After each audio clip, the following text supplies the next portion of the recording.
రాజకీయాలలో ప్రత్యర్థులను ఇరుకున పెట్టాలంటే వేరొకరి భుజంపై తుపాకీ పెట్టే కాలుస్తారు. ఈ ప్రయోగం ఎన్నిసార్లు వర్కౌట్ కాకపోవచ్చు, ఒక్కోసారి గట్టిగానే పేలొచ్చు. మహిళా రిజర్వేషన్ బిల్లుపై చర్చ సందర్భంగా లోక్సభలో ప్రతిపక్ష నేత రాహుల్ గాంధీ ఈ పాత అస్త్రాన్ని ప్రయోగించారు. ఆ 16 సంగతేంటో చెప్పాలని ప్రజలకి పజిల్ విసిరారు. ఇక అసలు విషయం తెలిసేలోపే టీడీపీ చుట్టూ అనుమానపు బీజాలు నాటేశారు కొందరు.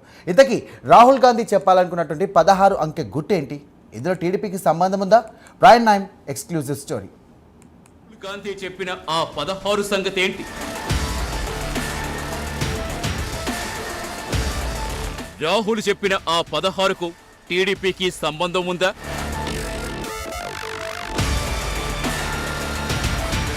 ఆ 16 మంది గురించే రాహుల్ గాంధీ చెప్పారా?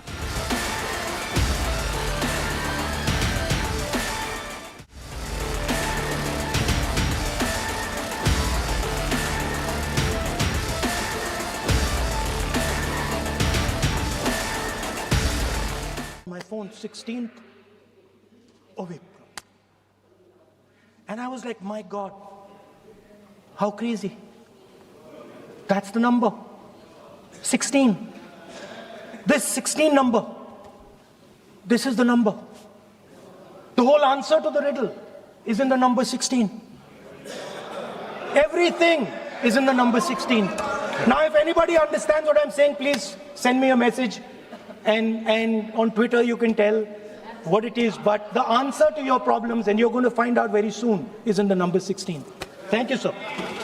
లోక్సభలో రాహుల్ గాంధీ ఈ ప్రస్తావన చేశాక దేశవ్యాప్తంగా విస్తృతంగా చర్చ జరుగుతోంది. రాహుల్ గాంధీ చెప్పాలనుకున్న ఆ 16 ఏంటి అని ఇంకా సస్పెన్స్ కొనసాగుతోంది. వాస్తవానికి ఆనాడు రాహుల్ గాంధీ కామెంట్స్పై ఆరా తీస్తున్న సమయంలో ఈ చర్చ సుడిగాలిలా తెలుగు రాష్ట్రాల్లో ల్యాండ్ అయింది. టీడీపీని ముసిరేసింది. ఎన్డీఏలో కీలక భాగస్వామ్య పక్షంగా ఉంది టీడీపీ. అలాగే టీడీపీకి 16 మంది ఎంపీలున్నారు. దీంతో రాహుల్ గాంధీ టీడీపీకి చెందిన 16 మంది ఎంపీల గురించి చెప్పారని జాతీయ ఛానల్ ఒకటి కథనం ప్రసారం చేస్తుంది. వెనకా ముందు ఆలోచించకుండా ఆ లైన్ తెలుగు రాష్ట్రాల్లో కొన్ని మీడియా సంస్థలు అందుకున్నాయి. మరికొందరైతే మహిళా బిల్లుకు టీడీపీకి చెందిన 16 మంది ఎంపీలు వ్యతిరేకంగా ఓటు వేసేశారని దీర్ఘాలు తీశాయి. ఇలా ఎవరికి తోచిన విధంగా వారి విశ్లేషణలు వండివార్చేశారు.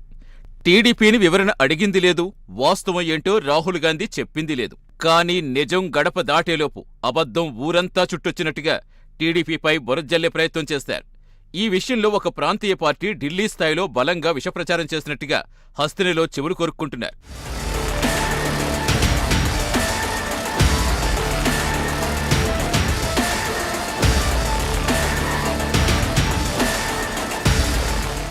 ఇదిగో పులంటే అదిగో తోకన్నట్టుగా కొన్ని మీడియా సంస్థలు, సోషల్ మీడియా హౌస్లు అబద్ధాలు వరదలా ప్రవహించేలా చేస్తాయి. ఈ అంశంలో వెనుకపడితే ఏదో కోల్పోతామనే ఆందోళనతో బుర్రకు పదును పెట్టడం మానేశారు వాటి నిర్వాహకులు. అసలు వాస్తవాలు తెలుసుకునే ప్రయత్నమే చేయలేదు. ఢిల్లీ రాజకీయాల్లో రాహుల్ చెప్పిన ఆ 16 అంకె గురించి ఏమనుకుంటున్నారో కూపీ కూడా లాగలేదు. ఈ విషయంలో ప్రైమ్ 9 ఎక్స్క్లూజివ్గా కొన్ని అంశాలు సేకరించింది. ఆ అంశాల ఆధారంగా రాహుల్ చెప్పిన 16 నెంబర్కు టీడీపీకి కానీ, టీడీపీకి చెందిన 16 మంది ఎంపీలకు కానీ ఎలాంటి సంబంధం లేదు. ఇది 100% వాస్తవం. సంబంధం లేని రొచ్చులోకి టీడీపీని లాగాలని తెరవెనుక బలమైన లాబియింగే పనిచేస్తుంది. మరి టీడీపీకి సంబంధం లేకపోతే రాహుల్ ప్రస్తావించిన ఆ 16 నెంబర్ అసలు లోగుట్టు ఏంటనే ప్రశ్న రావడం సహజం. ఇక్కడే రాహుల్ గాంధీ ఇచ్చిన ట్విస్టును జాగ్రత్తగా పరిశీలించాలి.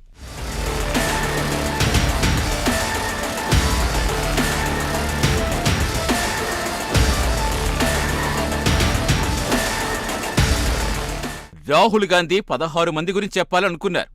వారి పేర్లు మాత్రం వెల్లడించలేదు. వారిపై తీవ్ర ఆరోపణలు చేయాలనుకున్నట్టుగా సమాచారం. అయితే ఆ 16 మందిపై ఇంకా ఆధారాలు సంపాదించలేదో ఏమో కానీ సస్పెన్స్ క్రియేట్ చేశారు. వారి పేర్లు చెబితే రివర్స్ అవుతుందని సందేహించారో, ఆ 16 అంకె చెప్పి మోదీ సర్కార్ని ఇరుకుని పెట్టాలనుకున్నారో కానీ రాహుల్ ఉద్దేశం ఒక్కటే. కొద్ది రోజులుగా కేంద్రంపై చేస్తున్న ఆరోపణలకు ఇంకాస్త పదును పెడదామని భావించినట్టుగా తెలుస్తోంది. ఆ 16 గురించి ఎవరైనా ఊహిస్తే తనకు చెప్పాలని ఛాలెంజ్ విసిరారు ఈ కాంగ్రెస్ అగ్రనేత.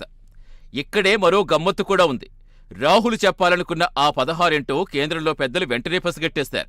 కానీ బయటపడ్డం లేదు. తాము ఊహించింది, రాహుల్ చెప్పాలనుకున్నది ఒక్కటేనా కాదా అనే దానిపై కేంద్రంలో పెద్దలు వేచి చూస్తున్నారు.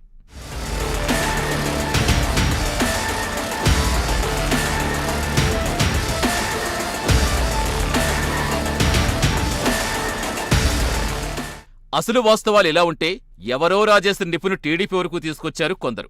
రాహుల్ గాంధీ చెప్పాలనుకున్న ఆ 16 మంది టీడీపీకి చెందినవారు కాదని ప్రైమ్ 9 బలంగా చెప్పగలదు. ఈ విషయంలో రాహుల్ గాంధీ కూడా స్పష్టతుంది. కేంద్రంలో పెద్దలకు అవగాహనుంది. రాహుల్ మాత్రం తన ప్రశ్న ప్రజల్లోకి వెళ్లి వారే కేంద్రాన్ని కార్నర్ చేస్తారని కోటి ఆశలు పెట్టుకున్నారు. ఇంతలోనే ఆ సస్పెన్స్ పక్కదోవ పట్టింది. దీంతో రాహుల్ గాంధీ ఆశించిన ఫలితం చీకట్లో కలిసిపోయింది. ఇది గ్రహించిన రాహుల్ గాంధీ అంటుకో లోలోన మదనపడుతున్నట్టుగానే చెబుతున్నారు. ఏతావాతా చూస్తే జాతీయ రాజకీయాల్లో పెను ప్రకంపనలు సృష్టిస్తుందని కాంగ్రెస్ నేతలు ఆశించిన అంశం దిగ్విజయంగా సైడ్ ట్రాక్ పట్టేస్తుంది.